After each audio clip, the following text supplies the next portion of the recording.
There are 5 specific phrases that can calm almost any dog instantly, and science has finally proven why. I am not talking about training commands or tasty treats. I am talking about 5 precise sounds that reach so deep into your dog's instinctual brain that their reaction is nearly automatic. Here is the part that will blow your mind. One of these phrases mimics the exact acoustic pattern a mother dog uses with her newborns. In controlled studies, over 87% of dogs stopped trembling and relaxed within seconds of hearing it. This isn't just about obedience. It is about unlocking a secret biological language that your dog has been waiting for you to speak their entire life. Before we reveal the first phrase, I need you to hit that subscribe button. Not for me, but because sharing this knowledge could be the difference between fear and peace for a shelter dog somewhere. Now, pull your dog close, because we are about to change your relationship forever. We need to start by acknowledging a painful truth that sits in the heart of every dog lover. You look into their eyes, those deep, soulful pools of trust, and you feel an overwhelming amount of love. You feed them, you walk them, you buy them the softest beds, and yet there are moments where you feel a wall of silence standing between you. Maybe it is during a thunderstorm when they are shaking in the bathtub, or when strangers come over and they are barking frantically, or simply when they seem anxious for no reason you can see. In those moments, you use your human words. You say, "It's okay, buddy," or "Don't be scared," or "I love you." You say these things with all the warmth in your heart, but your dog doesn't settle. In fact, sometimes they get more anxious. Why? Because while your heart is in the right place, your language is not. You are broadcasting on a human frequency, but your dog is tuned into a frequency that is millions of years older, a frequency written in the code of their DNA. To understand why the phrases I am about to teach you work so effectively, we have to strip away the human ego that assumes words are the only way to communicate. Your dog lives in a sensory universe that is vibrant, electric, and immediate. They don't just listen to the syllables you speak. They read the micro-tremors in your tone. They feel the rhythm of your breathing. They smell the chemical changes in your sweat when your mood shifts. And they read the geometry of your body posture. They process your entire presence as a single, unified message. When you stand tall, stare them in the eyes, and speak in a high-pitched, anxious voice, saying, "It's okay," your body is saying, "I am looming." Your eyes are saying, "I am challenging you." And your tone is screaming, "I am worried." It is a chaotic signal. But what if you could align all those signals? What if you could speak directly to the part of their brain that remembers the safety of the litter and the comfort of the mother? There is a story that perfectly illustrates the power of this shift. It is about a rescue dog named Marlowe. Marlowe was surrendered to an overcrowded shelter in Arizona, a place of concrete echoes, harsh smells, and the constant, deafening noise of barking. Marlowe wasn't aggressive. He was shattered. He had survived months of severe neglect, and his spirit had simply collapsed. He spent his days curled in the furthest corner of his kennel, facing the wall, shaking so violently that the volunteers could hear his nails clicking against the cold floor like a ticking clock. Well-meaning staff tried everything to reach him. They stood at the gate with high-value treats. They used their happy, high-pitched baby talk. They tried to lure him out, but every time they approached, he curled tighter, trying to disappear into himself.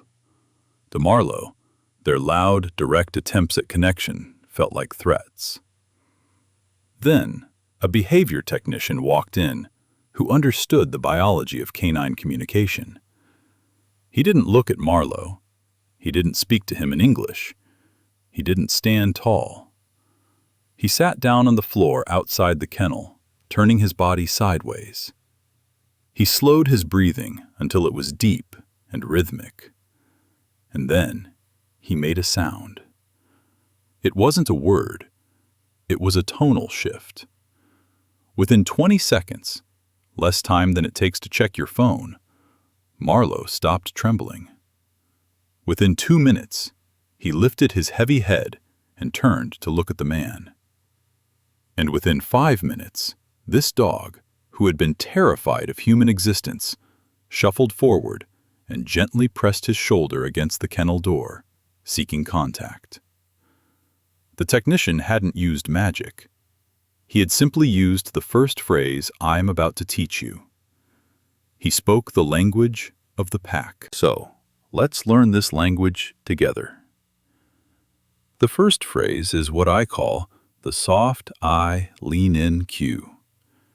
This is the foundational phrase for building trust, especially when a dog is feeling unsure or threatened. In the human world, direct eye contact and upright posture are signs of honesty and attention.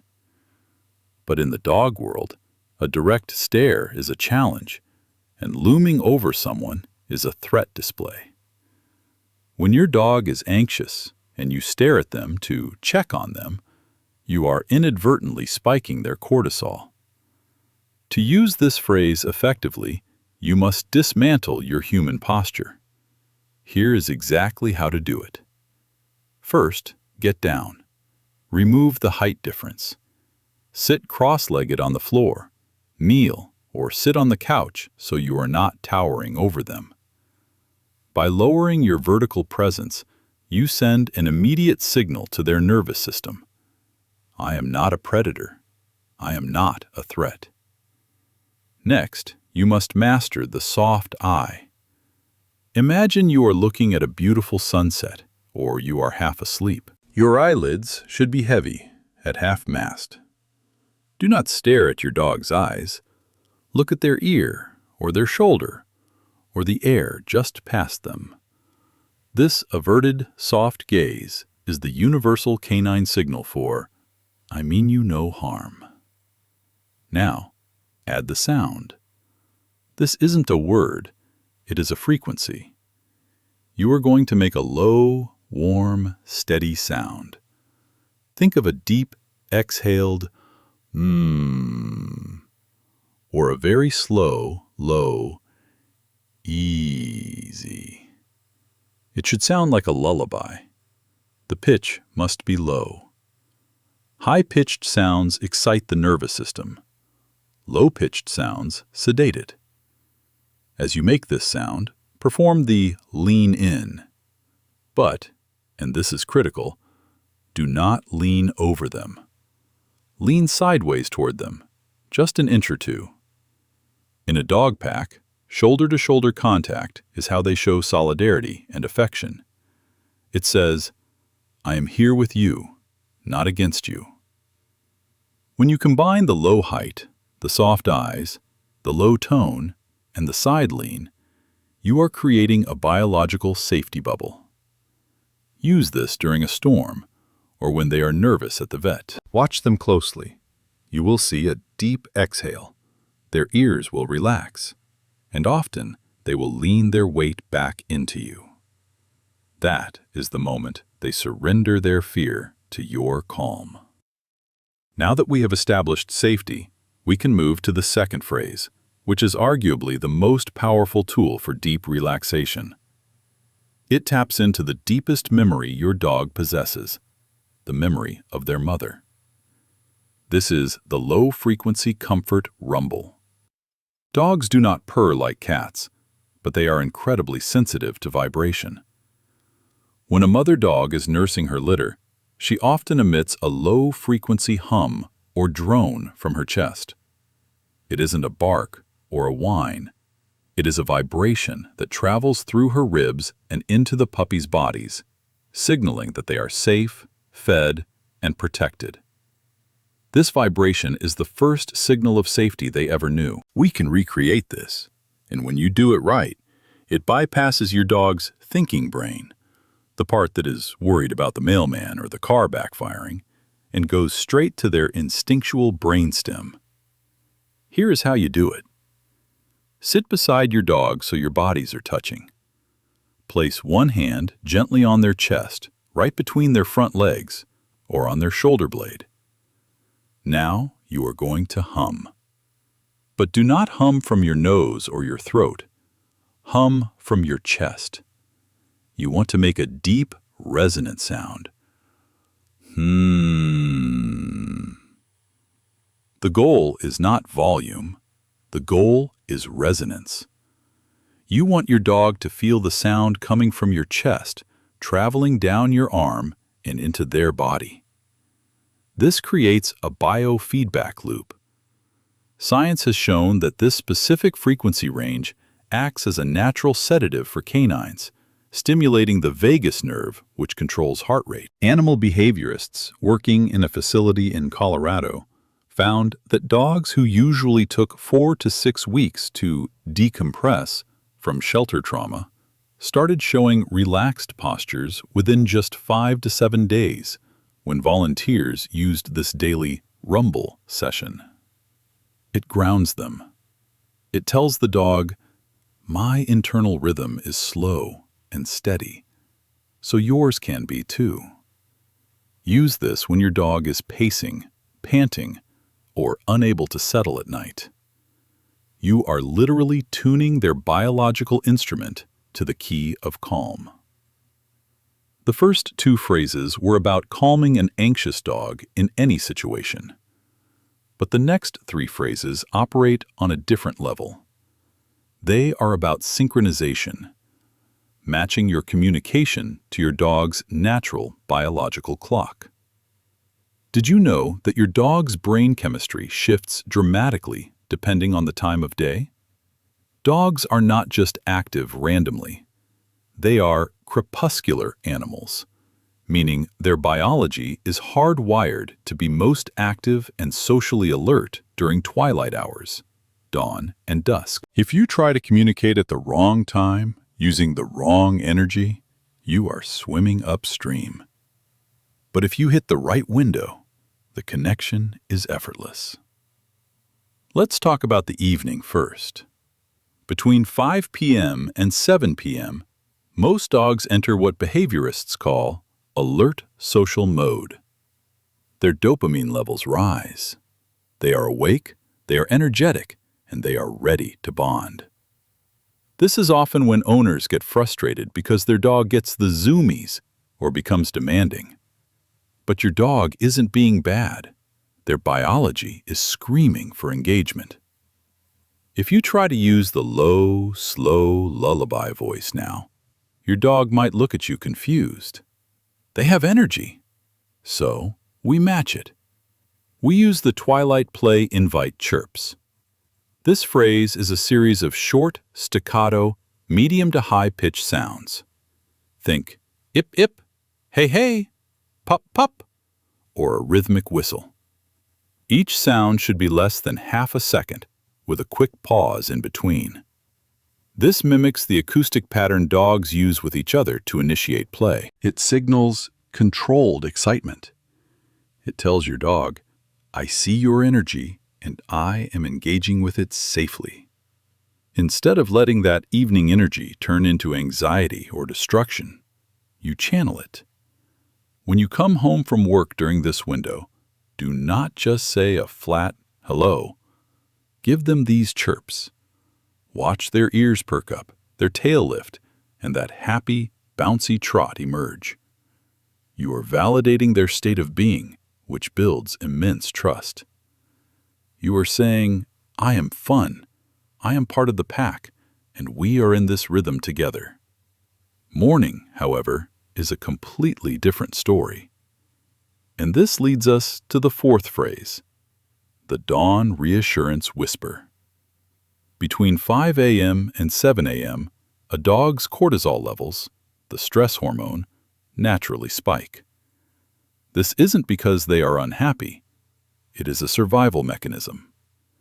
In the wild, morning is when you wake up, scan the horizon for predators, check the perimeter, and ensure the pack survived the night. Your dog wakes up on high alert. This is why many dogs are jumpy in the morning, or why they bark at the garbage truck more aggressively at 6 a.m. than at noon. Their nervous system is primed for defense. If you greet your dog in the morning with a loud, booming, "Good morning, buddy! Time for breakfast!" you are crashing into their delicate state like a marching band. You are spiking their cortisol even higher. Instead, you need to use the whisper. Lower your voice dramatically. Use a descending tone. Start slightly high and slide down low, like a sigh. Good morning. It's okay. I'm here. Keep your movements slow. This low, sliding whisper mimics the gentle whines and groans a mother dog makes to her puppies when they wake up. It tells the dog, "I have checked the perimeter. The territory is safe. You can lower your guard." Shelters that started using this library voice technique during their morning rounds noted a 35% reduction in anxious behaviors like fence fighting and pacing. It sets the emotional tone for the entire day. If you anchor their morning in safety, you get a calmer dog all day long. Finally, we arrive at the fifth phrase, which is the most intimate and profound of them all. It combines sound with your dog's superpower, their nose. We humans are visual creatures. We see the world. Dogs are olfactory creatures. They smell the world. Your dog has roughly 45 times more scent receptors than you, and a secondary organ called the vomeronasal organ that allows them to process pheromones. Your scent is not just a smell to them. It is their home, their safety blanket, their definition of family. This fifth phrase is scent-voice integration, and it is a ritual of belonging. Here is how you do it. This works best when your dog approaches you to say hello or check in. Step 1. Let them initiate. Sit on the floor or the couch and relax. Let them sniff your hands, your jeans, your neck. This is them reading the news of where you have been and how you are feeling. Step 2. Lower your face to their level.